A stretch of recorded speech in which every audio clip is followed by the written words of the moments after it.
So recently, because of the He-Man movie, I noticed something very interesting, and I want to hear from you guys if you noticed this too. Now, for decades, we've known there's, superhero movie, comic book, cartoon, whatever, crossovers. And it's typically things like this, right? Gummies, McDonald's, Wendy's, I believe Superman, Man of Steel, whatever that movie was that came out 2024, 2025, the Superman movie. I never saw it. I know they did a crossover with Dairy Queen, the ice cream place. But He-Man did something different. And this is a trend that I pleasantly am surprised to see because it's something that happened. I decided to make this video because it's something I saw the other day.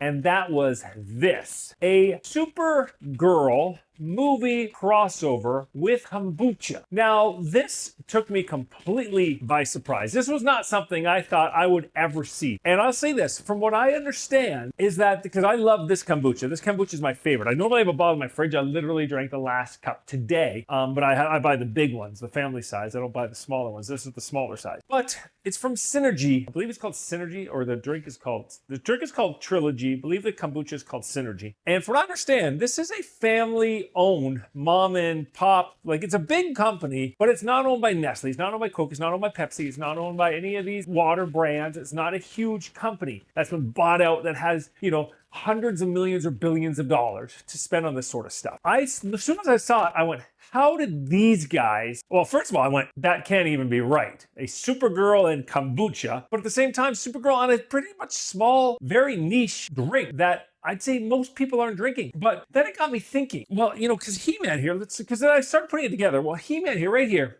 this is Diesel supplements. And Diesel supplements, well, Perfect Sport supplements, they have a line called Diesel, and this is their protein. I got two. I got the vanilla, and they actually sent me the chocolate as well. And then this is their pre-workout, and they also had a creatine, and they had protein bars. And then I saw this kombucha, and it got me thinking, are superhero crossovers and healthy foods the next big thing? And if so, why and why now? So then I got thinking, and I started brainstorming some ideas, which I'm gonna go over here because I don't have this on a teleprompter or anything. So the first one is, and the reason I love this one so much, is because it makes sense. Batman is not eating, a chocolate cereal. Superman is not eating Big Mac. Superheroes are jacked fit men and women. They are going to be eating healthy. They're training. They're eating well. They're watching their macros. They are not eating crap. So to me, the whole thing of doing, I get it because it's for kids. Like, don't get me wrong. I understand that it's for kids, but it's not the best message, is it? It's saying, hey, you know what? All this superhero stuff and it equals crap food. So to me, it just makes sense. Supergirl and kombucha. But then I got thinking, why? Well, it's because it is for the kids. Gen Z and even the Gen Alphas coming up, they have changed everything. Gen Z alcohol consumption down by them is something like down by 30%. And gym culture, fitness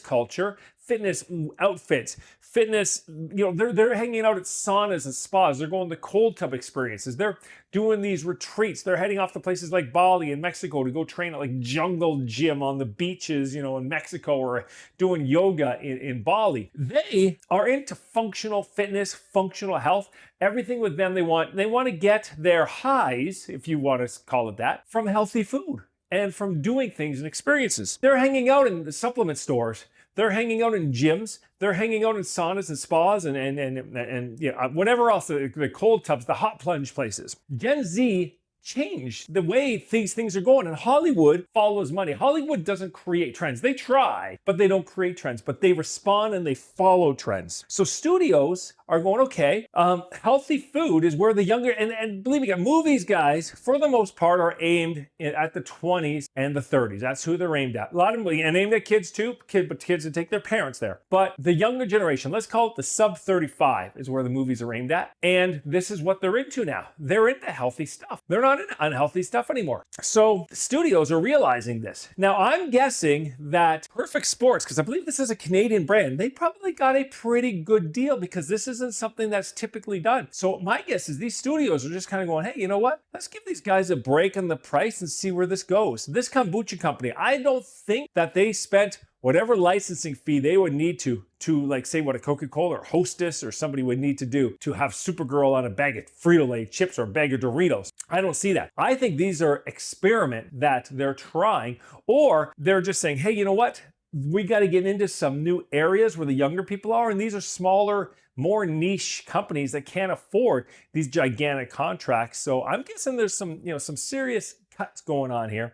I want to know what you think. Maybe somebody out here watching this knows a lot more about this than I do. Are studios, do you think studios, like I have here, are studios lowering their licensing costs? Are healthy brands an untapped, and I mean extremely untapped market? What do you think? Can these smaller companies, are they now being, basically because of this, are they being allowed to, are these open doors to start doing this sort of stuff? Like, can they now afford these kind of deals because these companies are seeing it? It's new revenues on both sides. And I think studios may even want wellness and positive messages attached to their brands. The general public is moving towards health influencers, fitness influencers. They are normal people now. You can say Huberman or Atia or even Rhonda Patrick, and anybody who's kind of into health and fitness and don't know who those names are. Joe Rogan, like him or hate him, I don't care one way or the other. I like UFC, I don't mind, whatever. But I mean, the guy does talk a lot about health and fitness. He has a lot of health and fitness stuff on there. Now, some of it's way this way and some of it's way that way. But the fact is,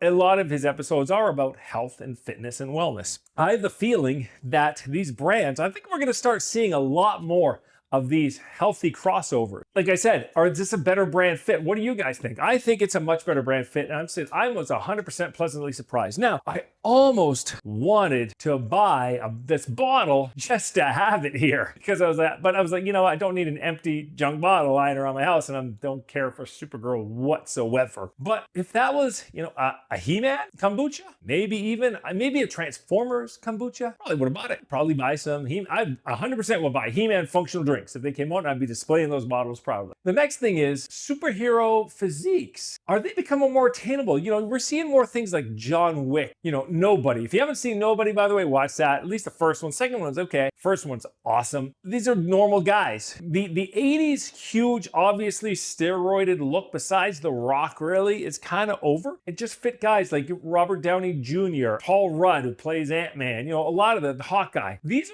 are just fit dudes. These are guys hanging in between 15 and 12% body fat. Daniel Craig, James Bond. So is the superhero physique and healthy eating, is that just being seen more attainable? It's kind of like, hey, you know what? You can reach this, and these are products that can help you do that, or these are products that can inspire you at least. There's probably guys out there who maybe never tried a protein. Maybe He-Man, maybe you watching right now. Maybe you're like, I've never been into pre-workouts, never tried a creatine, but hey, you know what? That's a He-Man one. That's cool. I'm going to try it out. Never had a pre-workout. Don't know anything about it, but hey, you know what? Purple Doom with Skeletor. I'll try it out. So again, I'm just wondering, is this going to help some guys girls get into health and fitness? I think it very much might. I think, if you're walking by and let's say you are a Supergirl fan or a DC fan or anything, there's a kombucha there and it maybe sounds like an all right flavor. You're like, hey, it's strawberry, banana, pomegranate. Never had a kombucha, but hey, it's got superhero on it. Let's give it a shot. And yeah, hey, guess what? You know what? Now I like kombuchas. It's only 15 calories. It's got probiotics, great for my health.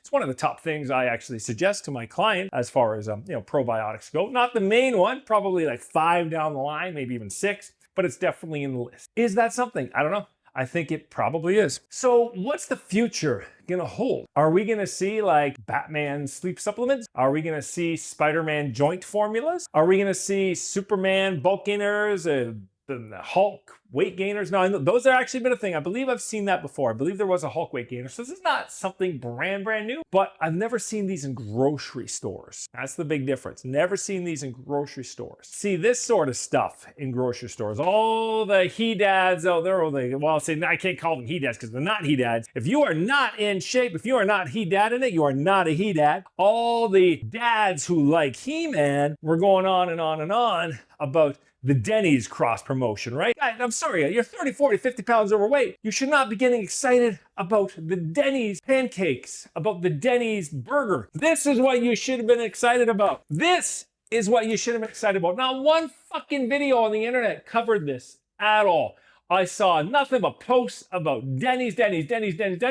These guys got no respect at all. And that is terrible. But I think we're going to see a change. So let me know what you think down below. Are superheroes finally getting out of the junk food industry and into the health food? Or is it going to be a mix? Are they still going to be in the junk food? Are we still going to see them in the cereal aisle, the popcorn aisle, the Pop-Tart aisle? But we're also going to start seeing them in the health food aisle. One way or the other, I don't really care. I hope it's the former, but I'd be completely happy if it's the latter. Let me know what you think below. And until next time, let's take back the power. And now we can do that with superhero supplements.